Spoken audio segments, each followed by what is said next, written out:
Good evening and welcome to our Sunday Fireside Chat. If this is your first Fireside Chat, it gives you a chance to engage with us on a slightly more informal setting.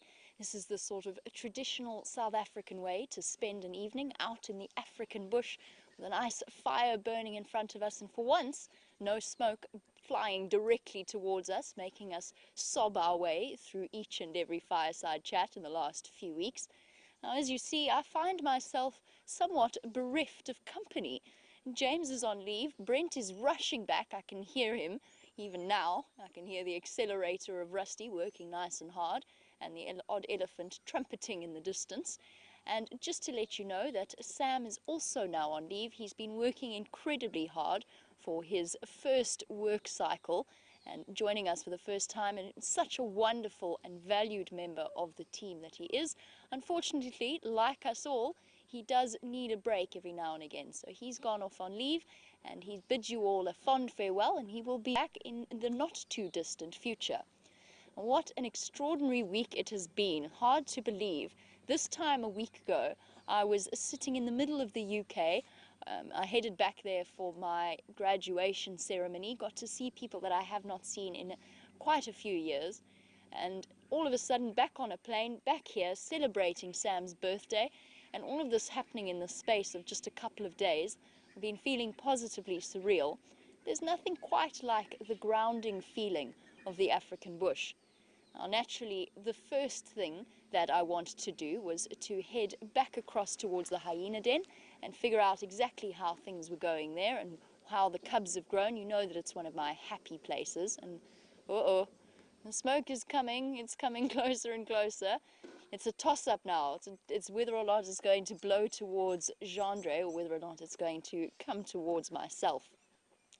But yes, it's been an incredible week, and the silence of a winter's evening in the bush is truly spectacular. We've got the wide open skies, we've got the prospect of a full moon rise coming up in the next few minutes, and the glorious sunset happening behind me.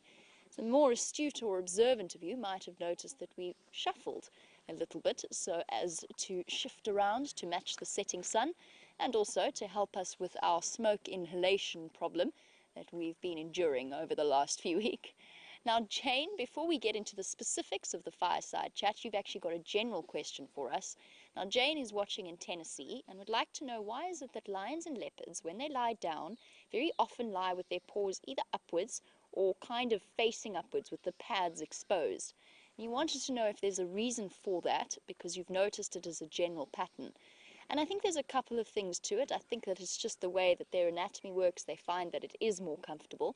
But also bear in mind that the paws, without any fur covering them, can actually be quite a nice heat exchange surface. So when they're not necessarily feeling too hot, but they'd like the air to just blow across the pads of their feet, it is actually one of the main cooling mechanisms that they can employ. The most important one, of course, being that panting that they do. Dogs, cats, all do it, especially when we see them with very full bellies. But in particular, that's why they tend to do it. I think it's just a nice place for the wind to blow across them, and I think it also is quite nice when they've been walking on them. Hyenas do it as well, and I mentioned that I went across to the hyena den as soon as I got back to Djuma, just to see how the little ones were doing and to see if they were still around. We have prepared a very short little clip for you, just to show you how much they have grown if you've missed out on those sightings, and to explain a little bit about the dynamics between the different members. Have a look at this clip.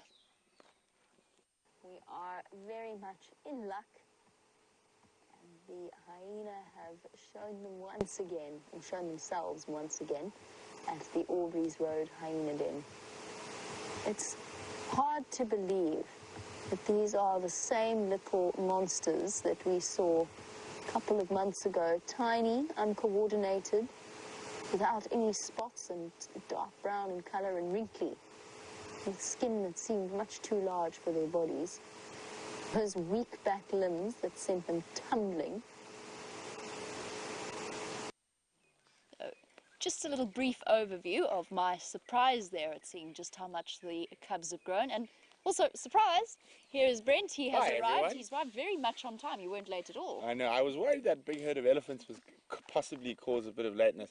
And then, of course, as I drove in, the lion starts roaring, and What have you but there? I'm back here, so I'm with you guys on Fireside Chat now. Thank you for not leaving me all on my own. I know, I was tempting. Would have been quite distressed. We were just chatting a little bit about the hyenas at the hyena den at Aubrey's Road.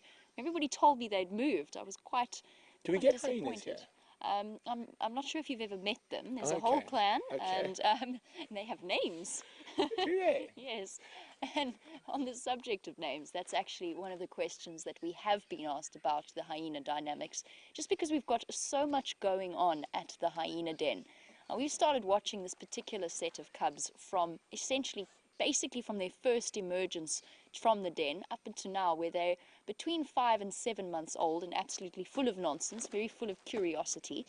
And they've really given us a fantastic perspective into the dynamics of a hyena clan, because of course within a hyena clan they aren't necessarily, so it's not really like an elephant herd where everybody's related and the older females take the lead. They've actually got several what are known as matrilineal lines, in terms of you've got females and her offspring, maybe her sisters as well, being part, and then a separate group of females. And they're all part of the same clan, but they have different hierarchies.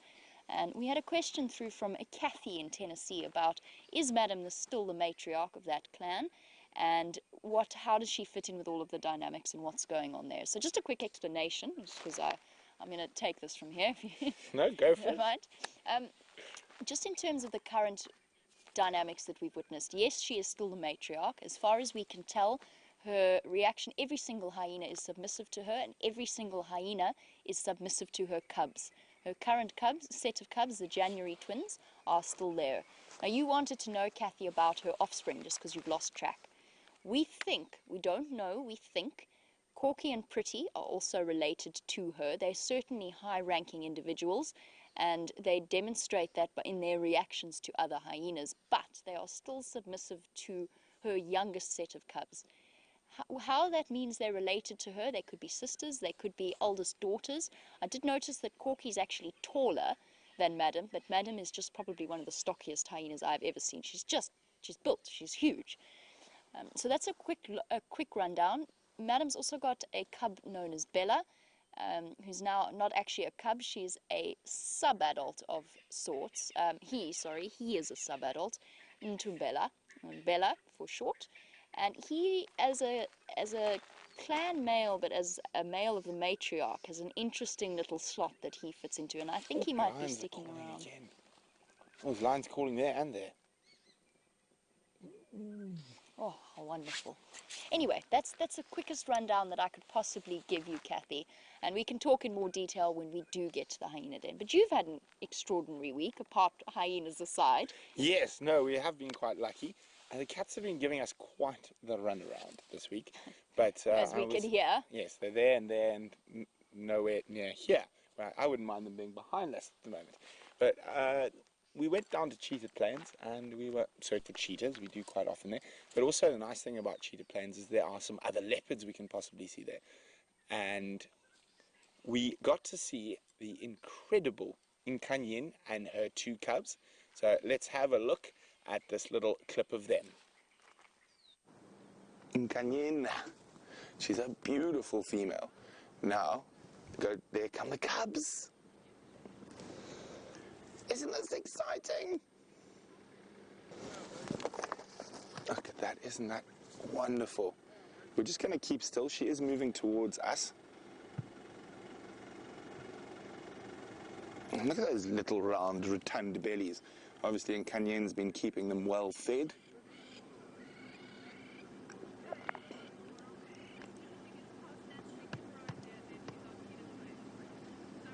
Oh, look at that shaft of light coming out from the clouds behind.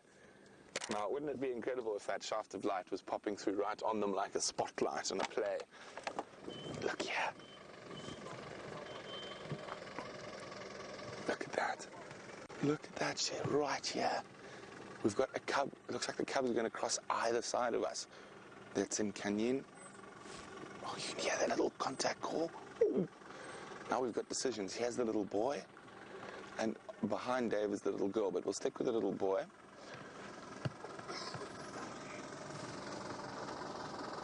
Absolutely magic. Wasn't that absolutely spectacular?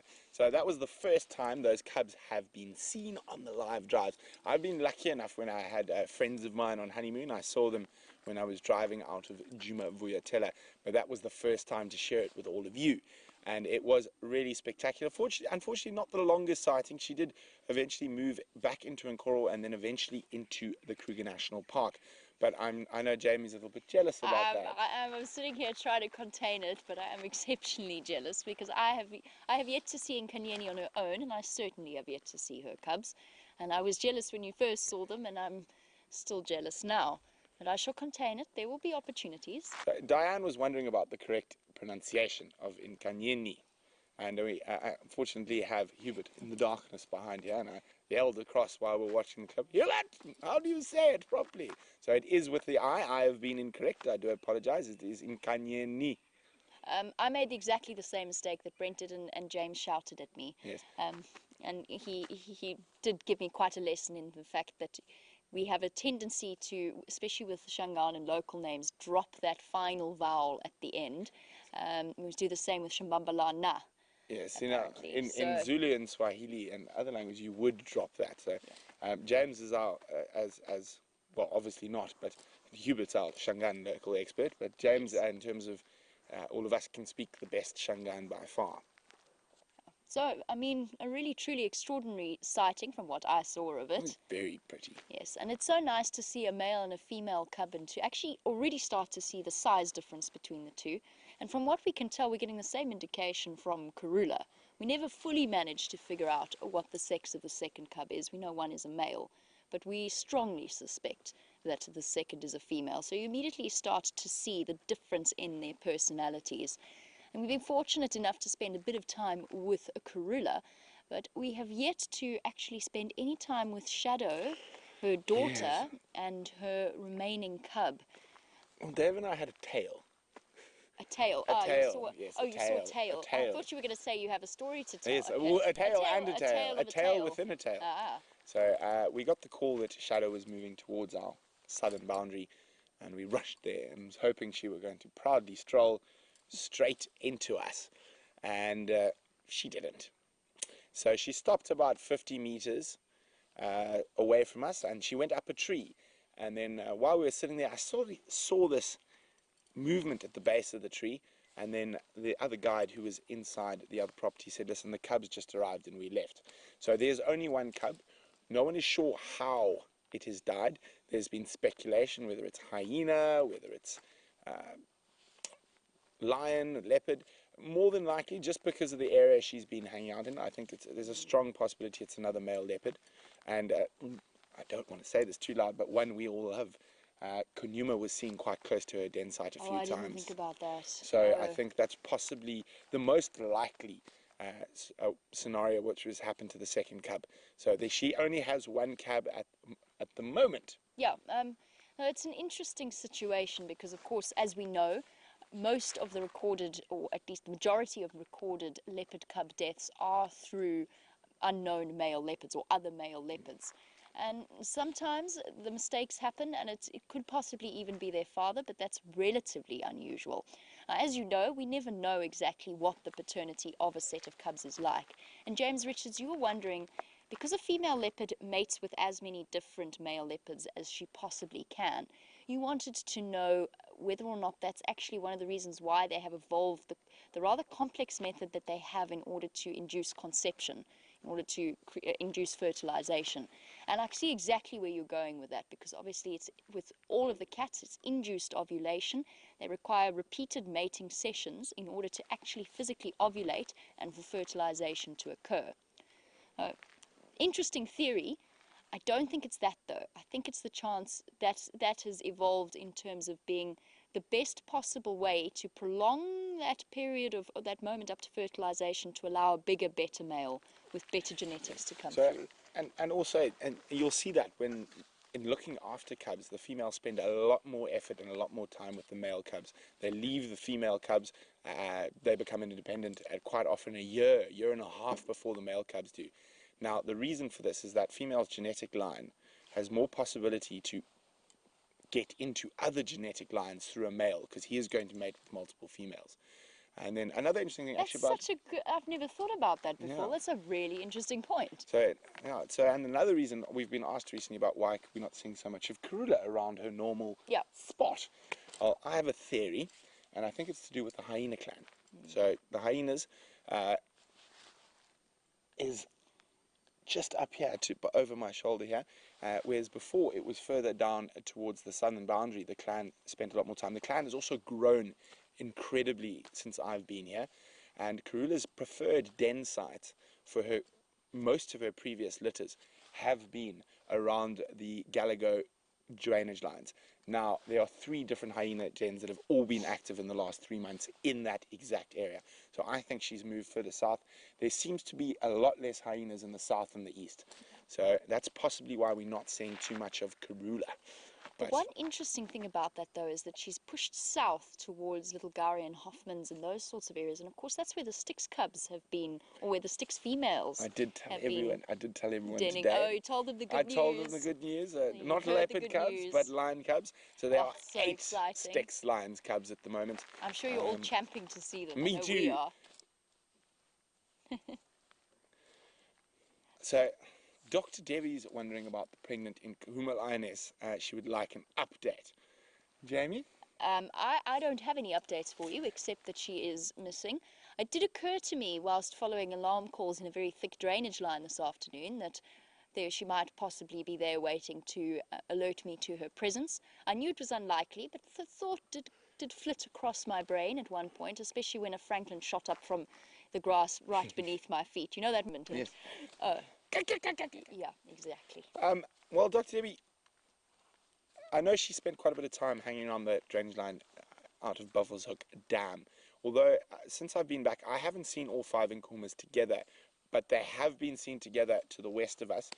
So I'm not so sure. I would really like to see them, and I'm not going to try speculate till we can actually see them. Do. Yeah, so Absolutely. We'll let you know as soon as we do get that. So many exciting prospects. And then, of course, we've got the fact that we're going into winter, honey badger sightings this week, and then, of course, the highlight of my week, which was a very special wildcat sighting from this morning, just to return the jealousy. Very jealous. What we found, I think we've either found a genet or an African wildcat. Look at that. No, that doesn't look like a genet to me. That is not a genet. That is an African wildcat. How absolutely incredible. That's a first for me out here. Look at that perfect red tinge. Now you can really see what I was talking about behind the ears. That is one of the distinctive features of an African wildcat. They're incredibly secretive, and of course, being so small, they aren't often seen, especially in summer. That's why we're so lucky to be going into winter now. Hello, gorgeous. I'm actually going to take the spotlight right off it now so that you get the full effect of those eyes. Oh, stalk mode.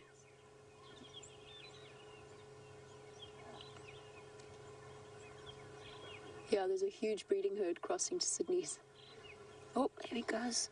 I cannot stress enough for new viewers how rare this sighting is. Oh, look at that.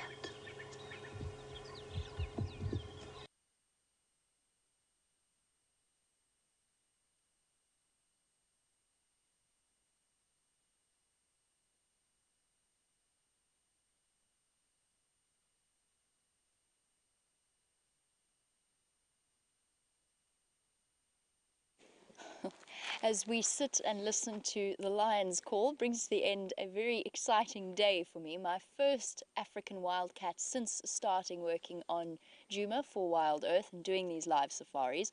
And I think that the excitement may or may not have come through in my voice as I squeaked my way through it initially. It was very embarrassing. Definitely went up about 2 octaves. I'll try not to do that in future, but you could get the excitement coming through. And of course, I promised you a surprise in that clip, and that is the fact that the final control ladies managed to slow down that final moment, because of course the story behind that is we sat with that cat for 2.5 hours, and it hadn't moved in the last 45 minutes, and by it hadn't moved, I really mean it hadn't moved. And it just chose that moment as I turned around to untie my hair and retie it because it was blowing in my face, and Viam, I think, was distracted by something else, went forward. And Safari Dean had asked me earlier whether or not a wildcat would go for something like a scrub hare. There you go. It caught a scrub hare. I thought it had caught a drongo just because the drongos were all flying around and it was chaos and my hair was flying around and I was trying to grab the wrong radio mic to call for a crash cut. It was highly entertaining. I wish you could have seen our expressions when that happened. You can just imagine it though. Absolutely, it was incredible. So the answer to that question about whether or not the wildcat caught anything, yes, it did. It caught a scrub hare. You also wanted to know, Debbie, I think it was, how big the African wildcat is. It's roughly the size of a domestic cat. It's a little bit taller than your average domestic breed. Of course, we've got so many domestic cats out here. Slightly longer limbed. I mean, I'm sure you've seen loads of wildcats in your life. I've been very lucky. Absolutely incredible. Well, Don has actually pointed a very important thing that I'm quite a big soldier on. And Don is asking whether any of our staff have cats. No, it would be highly irresponsible to have a domestic cat in this environment. Firstly, they taint the genetics of the wildcats, so they can hybridize with them. And it is one of the biggest problems facing African wildcats throughout Africa is hybridization with domestic cats. Also, they bring in disease, and disease an African wildcat might not have immunity to. And those feline diseases can easily jump through to other cats, other smaller cats. So Debbie, no.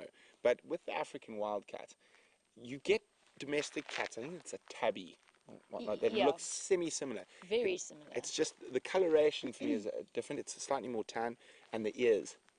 The pink ears. Well, I know a lot of viewers were saying, you know, how do we know we're not just looking at somebody's pet cat? I had to say, I promise you, this is the most African wildcat-looking African wildcat I have seen in the wild in a long time.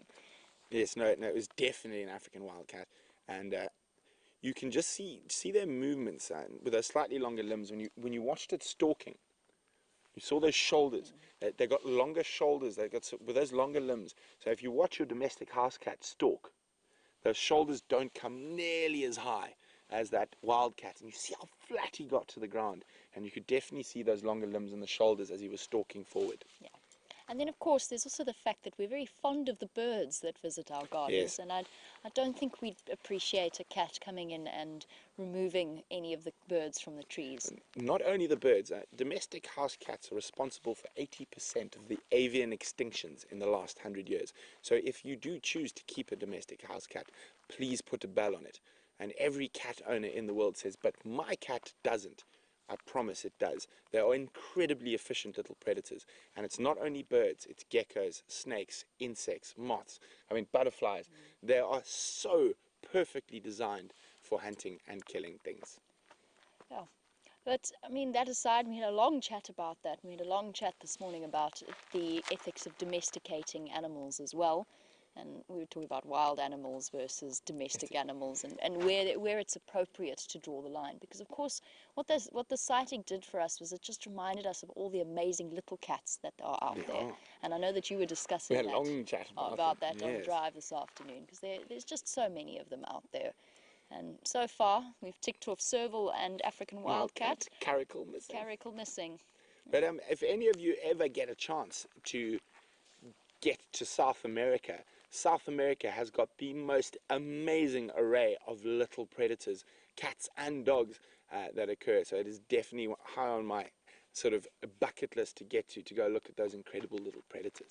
Now, the first thing I did when I got home from that sighting was actually rush back to read my copy of the Stevenson Hamilton book, The Wildlife in South Africa. So, yes, absolutely, I am still reading that. It was from Hannah, I think. Yes, it was. Hannah, thank you very much. You were saying, I think you've got the same book, and you were saying there's a section in there about the African wildcat.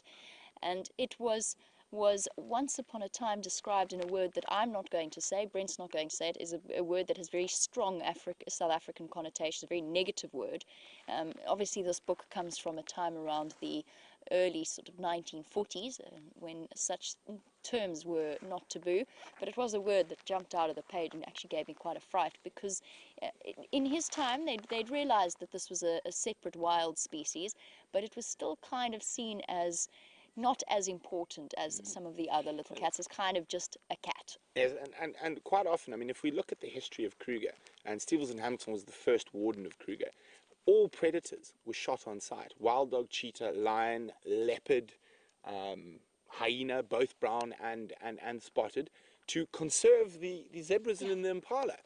So Such was their understanding at the time.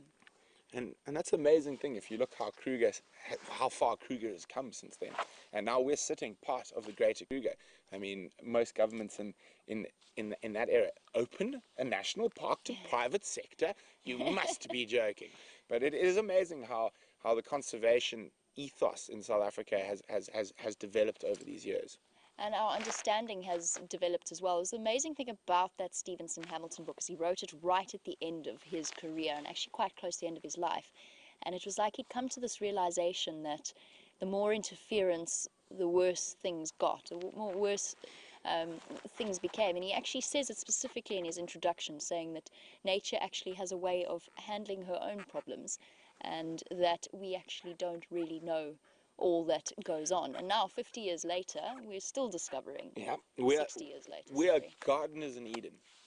We go take an absolutely perfect, wonderful, completely entire system, and we start, I want to put a tree there, dig a hole. I mean, we're real gardeners, and if you look at the great sort of really incredible wild places left in Africa, they have been left alone to the most degree.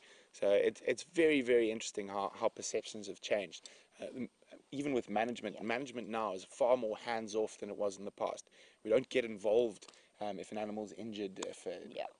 There are certain circumstances. And of course we just spoke about that today, this afternoon, about moving the hippos from this area, because they've been brought here by man's actions. Yeah, so the development of the man-made dams caused hippos to migrate from the Sand River. And now we're coming into a drought. There's no grass. There's no grass for them. So it's one of those things. It's a very interesting thing, and I don't think anything's right or wrong just yet. And Tammy Peterson, I cannot think of a more appropriate time, just to sort of broaden up the subject slightly, I cannot think of a more appropriate time for us to have fireside chats, but during winter. Yes, in fact, we truly appreciate the large, very warm thing in front of us. I have to tell you something that... Dave, next time make it bigger. Bigger fire. We're quite far from it. It's a bit chilly. In summer, when it's sort of 35 degrees or close to 100 degrees Fahrenheit still after dark, and you're sitting there thinking, I don't quite like to get as far back from this burning thing as possible. Yes, we will be having fireside chats. We're not guaranteeing them every single week. But when we've got something interesting like the wildcat in Canyon to chat about. A little bit of a surprise every now and again. And the same goes for our Facebook Live appearances after Drive. Those will be sporadic. Roughly every 2 or 3 times a week. Just depending. Yeah. So guys, in case you joined a little bit late and wondering where Sam is, he is off on leave. So don't worry. He'll be back in a few weeks. Yes. And of course, James will be coming back at the end of the week. James Richards has raised a very valid point. I'm sorry, I can't play the guitar and I can't sing at all. In you fact, don't want me to sing. You really don't want either of us to sing. And James Richards, you were wondering, could I not have played the flute? I somehow felt that a little bit of subtle Vivaldi, whilst around the campfire, didn't have the true South African theme. But I'm working on it, James. I'm working on it. I promise. At some point, I will have my arm twisted into it. Thank you to all of the cameramen, not just from us, but also from all of the viewers, who I think really appreciate the hard work that our fantastic, and the talent that our fantastic cameramen do have. That is very, very true. And most especially, thank you to you all. Yeah, thanks for watching. And since you don't have a song, I'm going to have to leap across the fire. Oh my word, I was terrified there for a second. Okay, here we go. Bye! Bye-bye. Have a wonderful day.